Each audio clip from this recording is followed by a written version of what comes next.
ঠিক এইভাবেই মিজানুর রহমান আজহারীর মাথার দাম 10 লক্ষ টাকা ঘোষণা করলো ভণ্ড পীর এর মুরিদ সাদিকুর।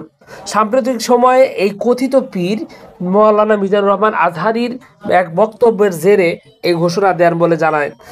এর আগে মাওলানা মিজানুর রহমান আজহারী ওয়াজ করতে গিয়ে রাসূলুল্লাহ সাল্লাল্লাহু আলাইহি সাল্লামকে রাখাল বলেন ইংরেজিতে, এবং ইংরেজিতে রাখালের ইংরেজি কাউবয় বলায় দেশব্যাপী এক শ্রেণীর মানুষের মধ্যে ব্যাপক প্রতিক্রিয়ার সৃষ্টি হয়।